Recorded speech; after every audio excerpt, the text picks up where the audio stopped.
Good morning, good afternoon, good evening, whenever you're listening to this. Welcome, everybody, to a special episode of the Beyond Walls podcast. We have all of our coaches here to kind of recap on the open workouts today. So we've got some questions for the coaches. We'll intro everybody in a moment just to prove that everybody's here if you are listening to this on Spotify.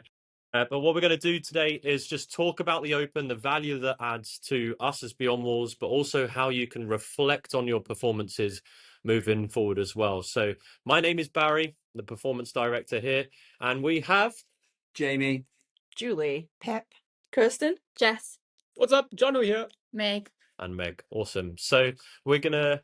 Oh, and Bug. Hi, Bug. Hi, Bug. So this is also going to be available on YouTube. These guys didn't know that. So apologies for their appearance. But let's start with question number one. Now we're going to start quite broad, but we've kind of given the coaches a little bit of time to think about answering these questions ahead of time. First one's just going to simply be, were there any kind of outstanding performances in particular workouts or people achieving certain movements? What were kind of the performance highlights from the Open here at Beyond Walls for 2026? Who wants to go first? I'll go first. Go. So Mikey and I worked on, I think it was toes to bar the day before 26.2 got released. And we just worked on jumping into the toes to bar. And then did he not go and get his first chest to bar in Awesome. 26.2? 12 chest to bar. And he was so buzzing. Like, he messaged me afterwards. He was just so happy. That felt really, really cool. Mostly from a PT side of things as well, but just how amped he was for it. Awesome. Showing the extra value that that can add to people as well. and sort of adding to the chest to bars. We had so many people get their first chest to bars, first pull-ups. Yeah. Valia got her first chest to bar and did the same thing, followed it up with 10 more. Amazing. Bex got her first chest to Yeah. bars. That's just the bars. Who am I missing? Alex Hopkins, another Yeah. one. And I was judging Chris Jefferson, who got his first pull-up, couple pull-ups. So, I mean, those were just really fantastic moments to see. I think add Charlotte to it, like Charlotte Hill, which I judged, and she was like, "Oh, Kristen, I don't know, shall I go scale?" And I was like, she hasn't got a single pull up since then, and I was like, let's just give it a try, see what happens. And she was like really like not afraid, but like, oh, I'm anyway not gonna get. And there was just an example for so many members who were like, oh, I'm not gonna get a pull up, I'm not gonna get a chest bar, and then she got 13 pull-ups in that time, which is like, and she was just like so happy about it, Yeah. which is totally fair. But like, you walk in there, you're like, oh, I'm not gonna make it, and then you walk out with like so much more than you thought. and I kind of reflected on it. I mean, there were so many amazing moments in this Open, but one of the ones that really kind of typified it for me was actually the first Sunday, because obviously we had, Friday Night Lights, we had Saturday Morning Mayhem, that were very sort of, we generated those. It was the work that we put in. But then I kind of came in on Sunday and there was about, I don't know, maybe 15 people that hadn't had chance to do it on the Friday or Saturday, and they just kind of created their own Sunday Morning Yeah, Mayhem. And like, people came in specifically to judge, people hung on after class to support each other. And like, the vibe was awesome. And that kind of, to me, just like, that was the members in the community just doing it for themselves, and I just thought that was brilliant. Yeah, definitely that second workout, I think you started to see PBs and firsts or on all aspects of the workout really, and I kind of then reflect on, for a lot of people, that was the first time they ever used the RX weight on a dumbbell. Absolutely. So that's a big achievement in itself as well. Being able to just hold that over your head for the 4 lengths was a big achievement for some people as well. So yeah, cool. Yeah, and Ben stepping up to do scaled after thinking he was going to do foundations. That was also each of those moments were big in their own right. Yeah. And that's what I loved, is that there were so many firsts in that workout, not just the pull-ups. Yeah, Exactly. And the perseverance of Jessie with that 15 Exactly. kilo. Yeah, like just like Yeah. she was so that's good. failing so many reps, and she just did not give up. I think at some point I would have been like, No. I'm bothered anymore. I'm gonna. Let's go. And she just like, she failed the rep, and then she didn't even think about it. She just went again, and at some point she got all the 4 lengths, and everyone was just there like cheering her on. It was such a great atmosphere. Like, Amazing. What about your own personal highlights, Jess? What about you? What, your first time doing the open? Yeah, as well? first time, and I had to do the first workout twice in the same day. Ooh. So that was brutal. I left about a 30-minute gap and went again, and yeah, I can say it. I don't know if that helps. I needed that more days. Just to feel my legs. My legs still hurt now. Any performance highlights here? Just being able to like pick up the pace and really push, and really felt like I could go at it. Yeah. So that definitely tested me in a really short amount of time. So it's your first one. What was your Yeah. kind of perception before you came in? And then obviously you came and helped judge one of our Saturday morning mayhems or Friday nights. Yeah. But how did it kind of pre-perception versus what actually kind of actually how it turned out? I think pre-perception, like I didn't really know what to expect in terms of like how it would look and like how much of a community support system we've got here, right? So seeing that in the flesh was like, wow, this is something that really is accessible and open to everybody. And it even like drove me to be like, I'm definitely getting involved next year again. Like I'm already like there, like yeah, I'm doing it, and I'm committed to all three. So yeah, I think. And I think on that point of like open and accessible, I think yeah, there were people participating that were fasting for Ramadan, and they still turned up and you know either broke fast and worked out, but they wanted to be involved. People with injuries that decided actually they still want to be here, but they're just going to dial it back and allow them to participate. And let's not forget about our pregnant ladies that came in and smacked it as well. I mean, that's just like, I don't know how like Charlotte, especially being kind of towards the back end of her pregnancy, I think you know, and yet still coming in, Yeah, it's amazing. and having a go. It's like it's fantastic. So that's what the Open's all about, really, isn't it? Yeah, man. That participation. Any others? Should we move on to question 2? Yeah, man, go for it. I think we mostly know the answer to this, but we can kind of think about mindset, not necessarily just physical performance. But which workout do you think tested people the most, again, physically or mentally, out of the 3 workouts that were posted? I'd say the third one. Yeah, last Yeah. Why? Why do you think? Because everyone can get themselves off the floor on a burpee, and the weight wasn't that heavy on the bar either. So you very much had to just dial in your brain to pick that bar up, to jump over the bar. And if you weren't there mentally, that's what would cost you. It was, it really was. It was one of those where it was probably like a 60-40 mental, physical type workout, in my opinion. I think probably our least repeated workout. Yeah. Oh, yeah. So yeah, definitely one of the ones that The only one I repeated. tested. Yeah. But I think it was one that looked fairly easy on paper until you watched 26.3 and you watched the athletes do it. Yeah. You were like, oh goodness, actually, you're going to get into a hole. Yeah. I think also making yourself go slow on the burpees, like slower than you feel you should, but know that that is the right thing to do. Yeah. That was something that you changed in your repeat as well. Certainly, I mean, I learned a lot on. I mean, I repeated every workout. Let's chat about that. Jamie, 7 open workouts. And 7 open workouts. A fun. But I learned every time, and I actually learned something about just myself about sometimes you can push harder. But also I like to have a frame of reference around pain, which I know it'll stop, but I know that sometimes you have to go deep. But that particular workout, 26.3, I increased my performance by about 10%. So I went from 153 up to 170 by going slower. By the burpees, I was intentionally taking a breath, I was intentionally stepping, and I was just trying to move. And that allowed me to literally just continuously move throughout. So by going slower, I went faster. Yeah. So yeah, I learned a lot. Yeah, the big differentiating factor in that workout was how much rest time people were taking on the barbell. Yeah. And particularly on that second weight, you could see that if you could move the bar for more than a couple of reps, you really did eat at that time. If you were putting it down every 1 or 2 reps, there was so much rest time that the time just disappeared towards the end of that workout. So yeah, definitely all came down to that barbell, even though it wasn't that heavy, but cycling it at a quick rate because you were conservative on the burpees made such a difference to the score overall. Yeah. Allowing yourself to breathe on the burpees and rather than rush through them. Yeah. I think the first workout was a cool accuracy test for people as well with the wall balls. I know, like, we don't necessarily go into no repping people because they just missed the target in class, or whether they hit the bottom of the target and stuff, but having those tape lines. Not bitter. No, I'm not bitter about it.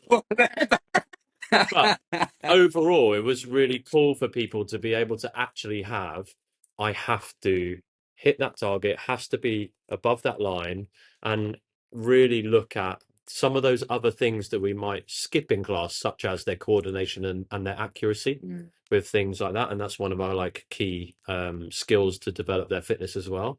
And hoping that they then transfer that over, rather than just coming in and go, do you know what, I'm just going to go to the wall again because it's easier for me to do. Coming back into class and go, I'm going to use targets against the rig to develop that because I just kept missing. And hopefully they develop that over time. And then on reflecting on that second workout, Julie and I spoke about this after, being like, we wish that barbell was a little bit heavier on the third one, because that second one meant we got some first PBs, people using weight heavy dumbbell for the first time as well. So we were kind of reflecting that we maybe wanted just a slightly heavier weight to be able to go, that's the most weight you've ever lifted, and have more of a PB celebration. It still was a cool test. It did feel like the second workout was the only celebration workout. Yeah. You know what I mean? Workout 1 and workout 3 were just going to be absolutely grueling. Workout 2 is where you were going to have people celebrating, like those cool videos that you see all over Instagram of firsts and stuff like that. I mean, seeing people lift a heavy barbell and doing more than they thought they could do is always a thrill. Yeah. You know? So, and we did see a few people, especially on some of the thrusters, being able to lift a barbell that was heavier than they thought they could. Yeah, where Gemma, Yeah. the male bar, Right. accident. Yes, having to do a very similar thing to you, Jess, having to restart a workout after having, you know, done it slightly incorrectly. But bless her, she did, and she kept picking up that barbell over and over and over again. Yeah. And, I think a big thing with 26.1 was actually practicing going to depth and following movement standards in class, because we need to be able to do certain things like hit depth, potentially hit the target, but also how that translates outside of the gym. You know, we need to make sure we are practicing these things in class, because it's training at the end of the day. And most of us are actually just training for the open and for everyday life. Yeah. So maybe a bit of a learning for some of us who don't necessarily or take those standards. And honestly, since then, every most high people rocks class, every CrossFit class where we've had some type of wall ball since the open, people are really making concerted effort to hit the target, to make depth in their squats. a bit of Much more so than they were before. You know what I mean? It's actually they're thinking about it, which is what you want. That's the intention. It's cool. Yeah, that'll kind of come on to the last question around how do they then reflect on the open performance and then make those changes. 100%, man. So then let's look at like community impact here, I suppose. Like, how does the open play a role around developing new friendships, around building community?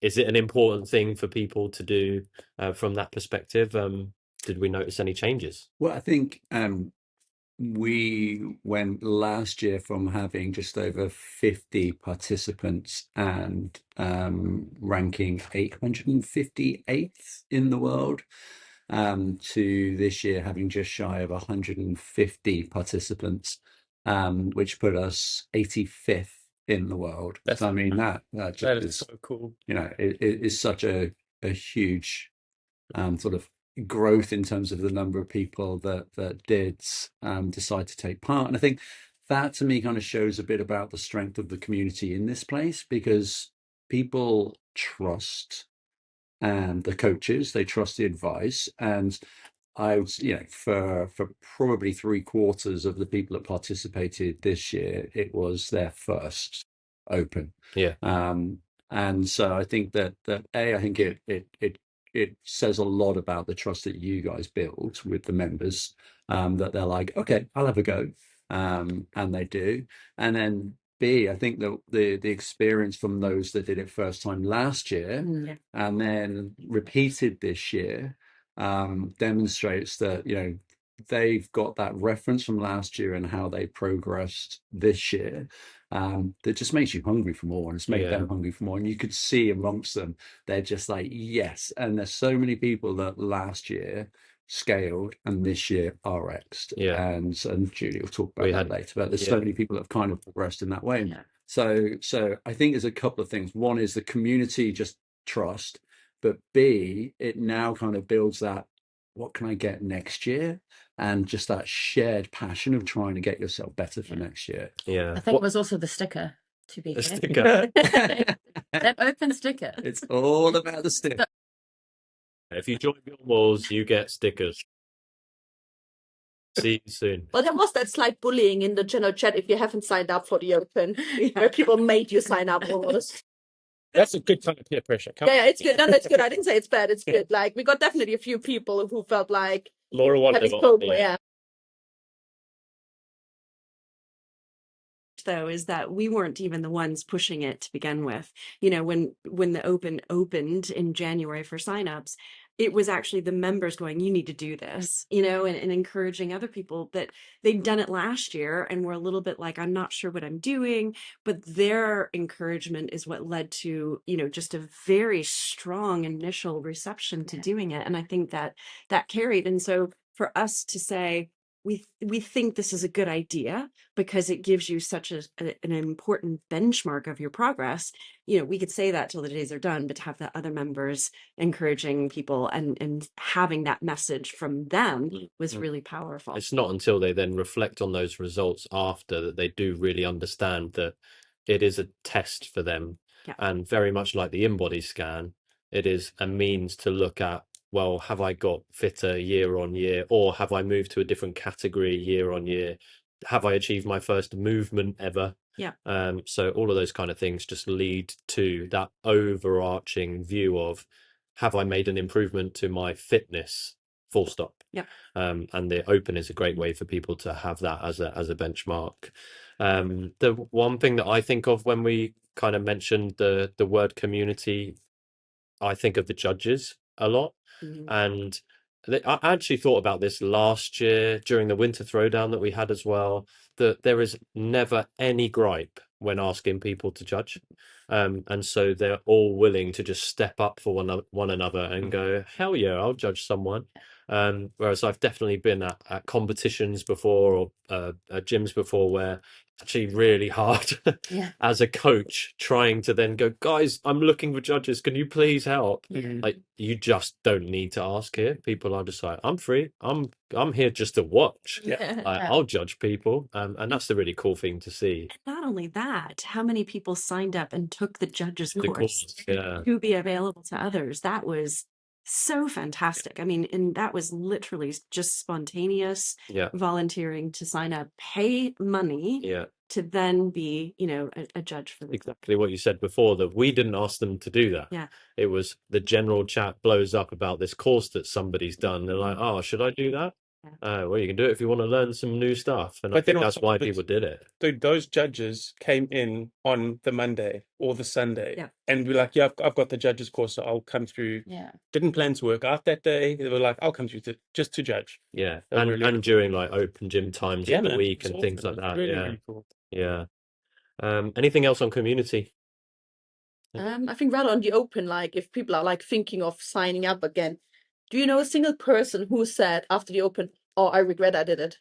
I don't think there's a single person, because people are like, oh, I'm not sure if that's the right thing. It feels like a lot of pressure. It's not made for me. But afterwards, you don't hear a single person saying, yeah, I shouldn't have done that. Everyone's like, oh my God, I can't wait for the next one. Yeah. True. Very true. Always depends on the workouts though. Yeah. And please never repeat 26.1 ever again. 26.1. Oh, Really? I never repeat 26.1 again. Would you do 0.3 Yeah, instead? man, definitely. Would you? Oh, hell no. Yeah. Repeat it. I agree. Really? I hope Dave Casper's not listening to that. 26.1 was just Love a waterfall. I love it. You're tall. my next one's store. But it just goes to show that there's something in it for everybody. Yeah. You know, everybody will find something from a different workout. And that's the beauty of it, is we all bring different strengths and we get to express them in different ways through the Open, you know, and you have your moment to shine, whatever that is. Yeah, absolutely. I feel like we've kind of covered this question as we've gone along, but value for people that are potentially looking to join a CrossFit gym or looking to join us here. Those that didn't do the Open this year, do we have any kind of points of reflection for them looking at it now that it's kind of over in a way for another year? Have any reflections on new members that didn't do the Open? Well, I totally get that. I mean, I showed a prospective member around on Saturday morning. Is that Bryony? Bryony. Yeah. And I think it's fair to say, Bryony, if you're listening, I hope you don't mind me saying this, she was quite wide-eyed looking at it all going, oh my God, what's going on? But actually then she chatted to a couple of the people that were participating and just got such a positive vibe from them. That she signed up and she's now a member and she's jumped straight into class and is having a ball from what I've seen.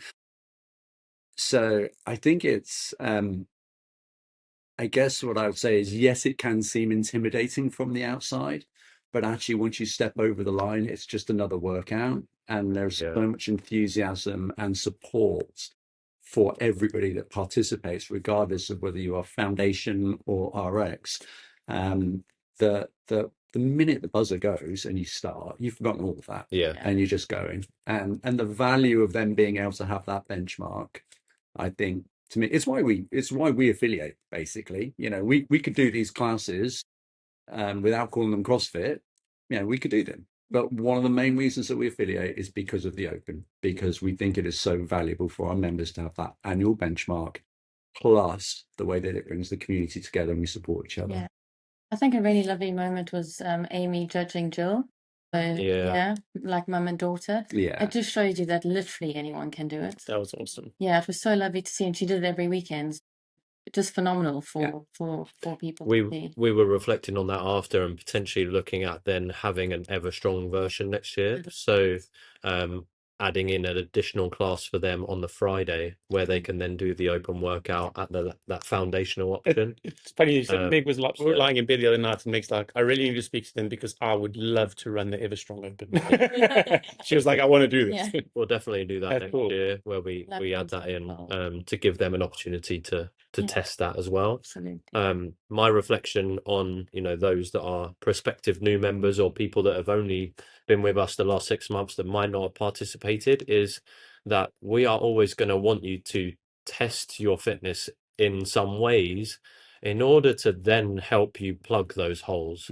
And so I know that Jono and I have had conversations with some members over the last 24 hours on how was the Open? What was your least favorite workout? What did you perform least well in? Why was that? And how do we fix that? So if you're then somebody that goes, well, I didn't do the Open because I didn't feel ready. How are you testing? How are you being able to benchmark whether you're making any improvements? And yes, we've got the InBody scanner. But if you're not actually testing your fitness in some way, then how do you know whether you're getting better? And for lots of people, the Open every year could just be that test, which is great. Once a year is enough. But if you keep missing the Open, you're then not testing yourself. And therefore, how do you know whether you're making those improvements? And how do we help you as well at the same time? Because unless we have data, it's hard for us to then help you make those improvements. Yeah, I mean, we took a lot of time to think about the mission of Beyond Walls, which is to measurably improve the fitness of our community. And that measurable piece is really important to us because we think it's important to our members. Fitness takes time and often it's invisible, because it kind of happens slowly over time. Do you really look in the mirror and see, significant changes? I mean, that takes time, and because it's gradual, we might not notice them. But actually, if you can see last year I scaled, this year I RX'd, or last year I came this percentile, this year I came that percentile, that sense of progress actually allows you to kind of mark your journey, and allows you to see your journey, which hopefully will then re-engage you, re-excite you about what your goals are next time. If we didn't have that measurable piece, then it just feels to me like people might get a little bit lost on their way. So the Open sits really perfectly in and supports our mission, and the reason we chose our mission is because we think it's important to our members. So yeah, And also, how do you define being ready? yeah. Like, I know a lot of people say I have to be fit before I start CrossFit, but you come here to get fit. Yeah. So Well, you reflect on Jill. Like Jill's been Absolutely. here 6 months, I would guess, Yeah. something like that. And yeah, like she did amazing. She She's did got every the single confidence. workout. So how can you really say that I wasn't ready for it yet? I'm not fit enough yet to Yeah. do it. That doesn't really make sense. Like you're ready at any point. Yeah, Wow, and my and personal experience was, having been injured in December and having some hormonal issues, which I shared on another podcast, I didn't think I'd be able to do the Open at all. And I, sort of healed just in time to do it. And I knew I wasn't quote unquote ready. I definitely wasn't in the best shape that I could be. And I decided that doing the Open was a celebration of health for me. Yeah. And if I look year over year, I actually decreased 5 percentile points. But my goodness, like I'm still in, 5 percentile points is not that bad considering what I've been through. Yeah, And 100%. next year will be a celebration, hopefully, of me being back to a state of health. And so it's always just, it's a snapshot of where you are and what you've Yeah. been through. You And could I see it think on also- mine when Flo's born. When I became a Very dad, significant. my percentile plummeted, Yeah. and then gradually over the years, I get more sleep. You start to see improvements in the But I scores. think it's also important to call out the fact that the comparator that we are using are other CrossFit participants. And so they would almost probably be by selection or definition at the higher percentile of fitness in the community or Yeah. population anyway. So even if you do come in the lower percentiles, you're still doing okay. Yep. Be kind to yourself. You're Yep. taking the journey forward. You're taking steps forward. So even if you're not in the top 10 in the country, it's okay. It gives you that benchmark. It gives you a good pointer on where you are, and hopefully gives you the motivation and some guidance as to where you want to get to. If you are exercising 3 times a week, you are in the top percentile in the world. Just exercising. Yeah. The top 1% of the world if you come to gym 3 times a Yeah, you're week. doing so much better than everyone who's just sitting on the sofa, Yep. like just by coming here. And I think the Open is a competition, but like as Jamie said, in classes you will do benchmark workouts, you'll do like previous Open workouts that it's not really anything that you haven't already done. You just get to do it like with a judge, and get even more like fun out of it than you would like normally. 100%. Yeah, so true. Well, let's look ahead at what advice could we give people to get better at next year's Open, I suppose. They have a whole year to work on things. What would we advise? Should we first apologize to everyone who works on their double unders? And then it show up in the Open. Sorry, guys. I bought a new rope. I was reflecting on that yesterday, and I was like, I kind of like that Yeah. because it forced them to practice something that didn't come up, which means next year they're going to go, there's actually quite a few things I'm going to need to practice Yep. Yeah. because any of those might come up. So it does kind It of, does. give them definitely some does. practice time And on those skills. funny, I've been writing a blog and I've sent it out, but kind of the standards versus kind of fit for life.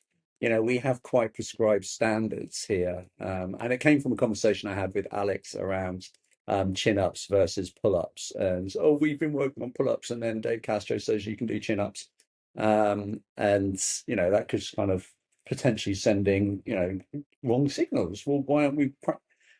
Life doesn't come in prescribed standards. Life doesn't come with a time cap. Life doesn't come with a fit set of weights. What we're trying to do is prepare people for life. Ultimately, that's the big picture, for longevity, for health and well-being, into the latter part of your life. And so actually, the constantly varied aspect of CrossFit is really important here, of like, they're going to throw stuff at you. And I quite like the fact that, it wasn't double unders are going to be in every year, guys, because they have been in every year. And oh my goodness, they're not. Like Yeah. some people that'll spin them out, but actually part of our job is to be prepared for life, and life doesn't necessarily predict. So Yeah. I mean, the thrusters still showed up. yeah. And That's what's something Twice. very constant. Yeah, but we're still going to have double unders in class. So Oh, yeah, man. if they don't have them, it's a hole in their fitness that needs plugging. So, yeah.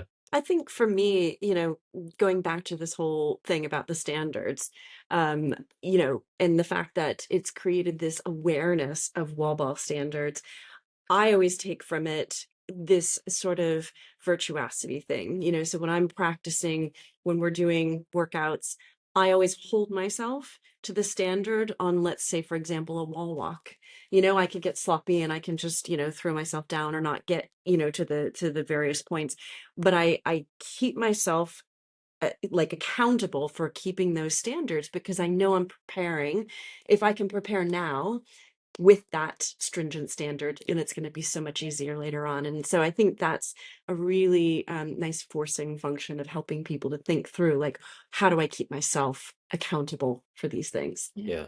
It's almost people see those open workouts, and we're hoping that they can then go, right, in some of your workouts every week, we want to try and simulate that, not necessarily same feeling because you're not testing and trying to hit 100% of your effort, but we want to start to find some of those moments in your training across the week. So whether it's going, we've got a dumbbell snatch in the workout, well, why don't you use a 15? Maybe we reduce your repetition range or whatever, because you know that that's going to come up again in the Open next year. So they can then start to make some choices around, I'm not going to just stick to a 10 for another year and then get told I have to use a 15 again. Yeah. Actually, they can start drip feeding that into their training across the year. So it doesn't feel so alien to them when they get retested in a year's time. Yeah. I think it's important for members to know that they can actually do that. I think Yeah. people get a little bit scared. Like, we've got a general idea of programming that we are doing with the stimulus, the set stimulus, but if it is going to be slightly different for you, just ask. It's absolutely fine to change that stimulus if you do want to get stronger, if you want to go faster. Absolutely fine, but let us know so we can understand what stimulus you're trying to hit. Yeah. And so what we kind of are talking about there is us as coaches will have a guide with your programming around the stimulus of the workout. So that might be, we want you to complete a round in 3 minutes. But that's because we're trying to work on a certain engine type for that day, or the weight has to feel a certain way. But if your goal is that you know that you're weaker on a certain movement and you're trying to develop that strength, what Meg's alluding to is that you could say to the coach, well, I know my weakness is the heavy dumbbell. So how would I use a 15 in the workout today rather than a 10? And what we would do is reduce the rep range for you, but allow you to use that heavier load. So you're still getting your rounds within the 3 minutes, but you're doing it at the heavier weight with less repetitions instead.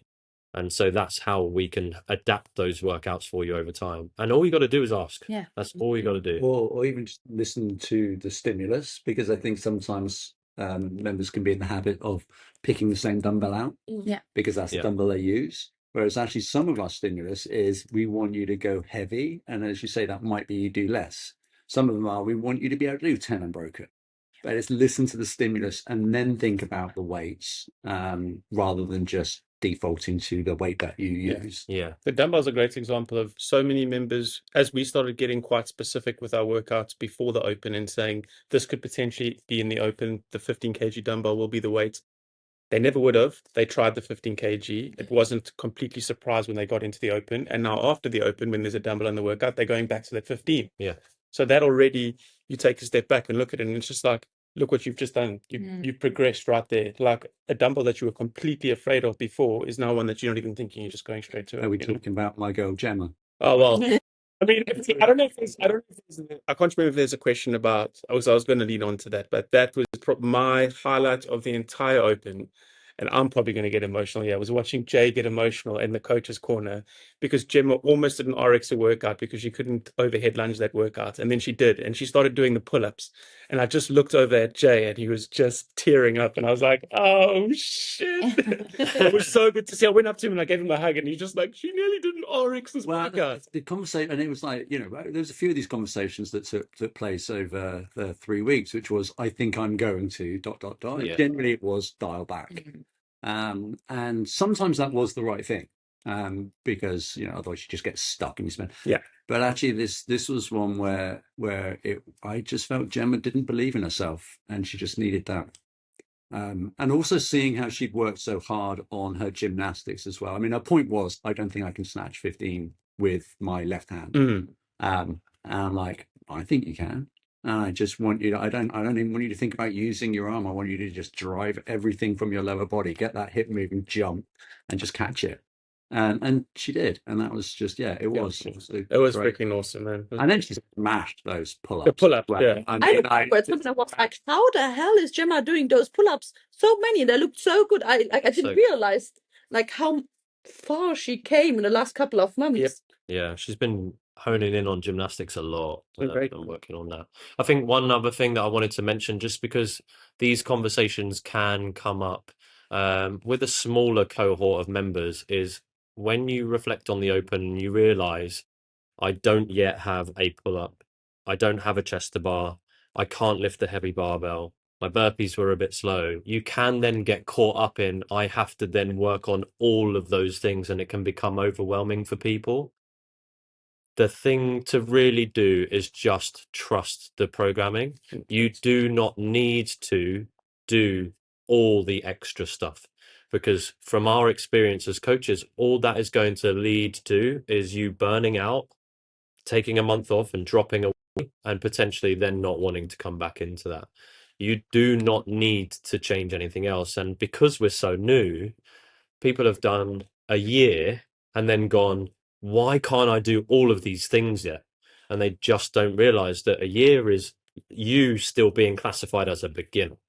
And so these things are going to take so many years for you to move forward, but using the Open as your benchmark and as your test to gradually take one step at a time is what we're looking for. We are not looking for you to try and leap up the steps and then fall all the way back down again because you get hurt and because you get injured. So this is where taking those tiny steps forward and being really consistent with your training and trusting your coaches, trusting the programming that we offer, can give you 90% of what you need. If you then need a little bit of technique tweaking, a little bit of skill tweaking, that's where we come up with those workshops, pull-up workshops, etc., the different class types like weightlifting, gymnastics, to try and plug those tiny gaps. But most of the time, for you to improve on your Open score, it's going to be get into your classes more than anything else. Yeah, get your committed.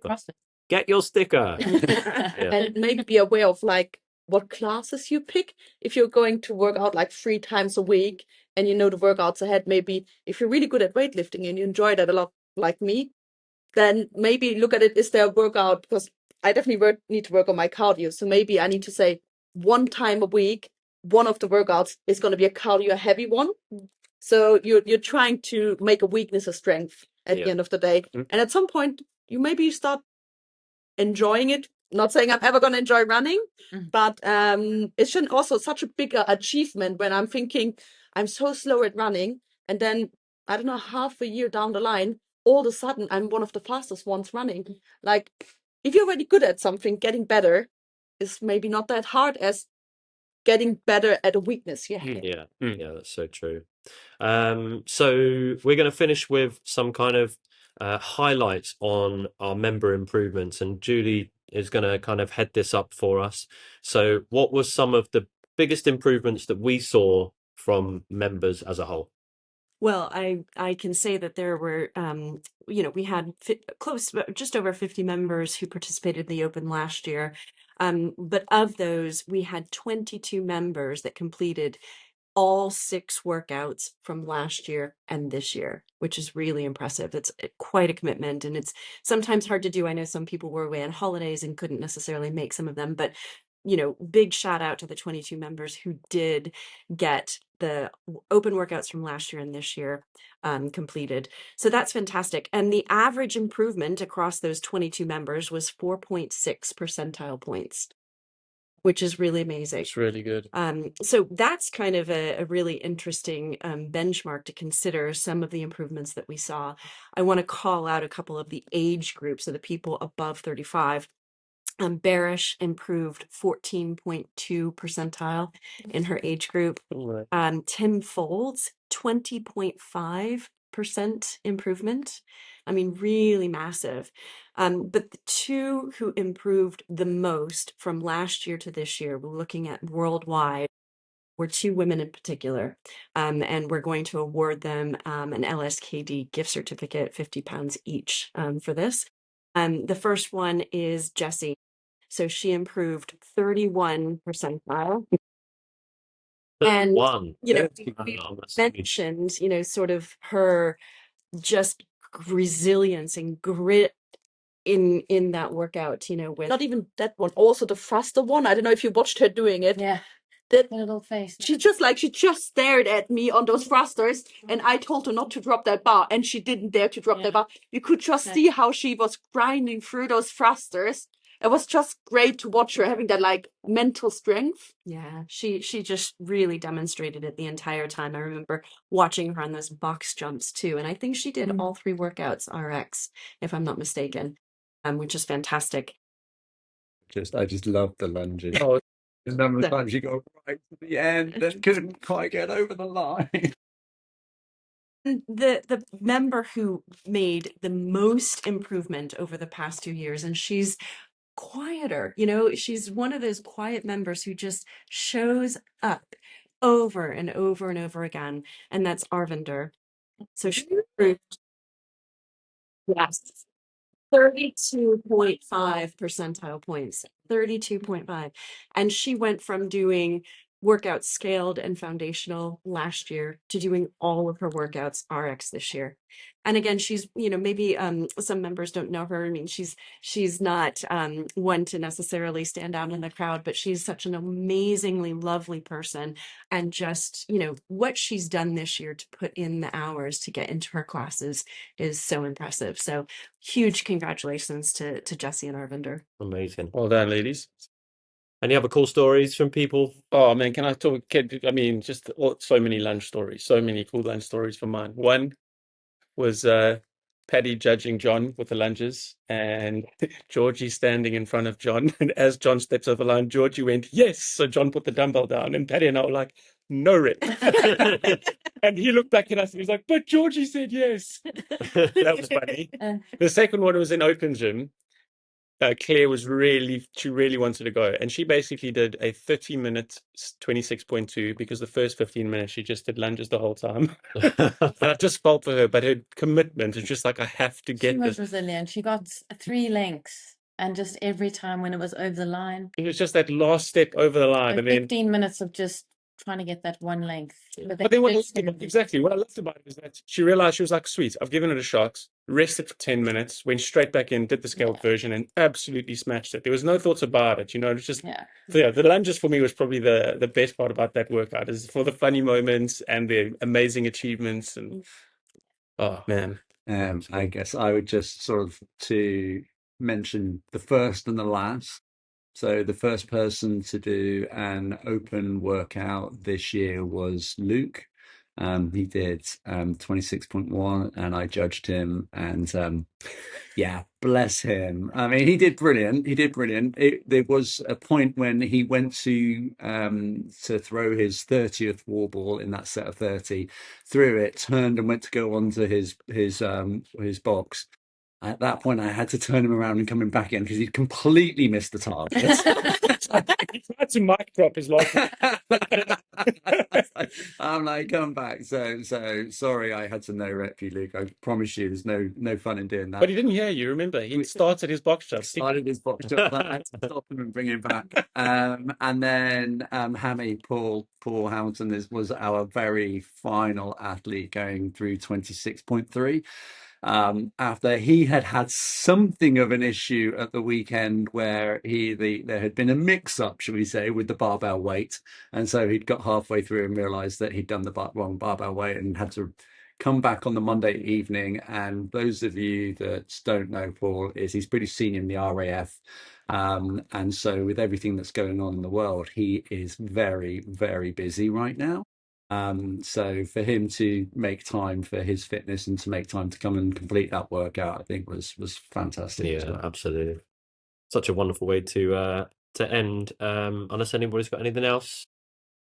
take that as a no. So No, actually, I also would just like to recognize you, Barry. I know that we're kind of like trying to recognize the people that were outside the top 10, but your performance this year, completing what is it, 18th in the country, 99th percentile, 99.1 according to your spreadsheet. I take the 1%. and I did mention it in the note that I put out, but I think it's important to recognize. Yeah, of course, Barry is our performance director, but he's a dad and he's organizing, weddings, and he's running the job and running the gym. So he's got the same pressures that many other people have got that come in here. So Barry, amazing performance. Congratulations, man. Well, freaking Well, it's just consistency, and we talk about this a lot, don't all we? the time. You don't need anything more than just to trust the programming, and I do the same as what everybody else does. Maybe work on a few strength weaknesses on top of that, but other than that, it is just get your class programming in every single week. So how come I'm not 99.1%? Hey, who's needing the in-body scans for? Yeah. 102%. Okay, team. So thank you for listening to this episode or watching. If you're watching on YouTube, again, apologies, guys. I'll let you know next time. Our next episode is going to be with Dr. Julie. We're going to talk stress for the month of April. So we're going to be keeping that as our key subject for next month and giving you some tidbits on how to potentially reduce your stress or manage your stress in and around the gym and at home. So check into that new episode. We've got other episodes here on Spotify. If you have any feedback, leave it in the questions and we'll bring it up in future episodes. But for now, and thanks, guys. Peace out. Bye. Bye. That was nice. I was literally waiting for him just to start barking and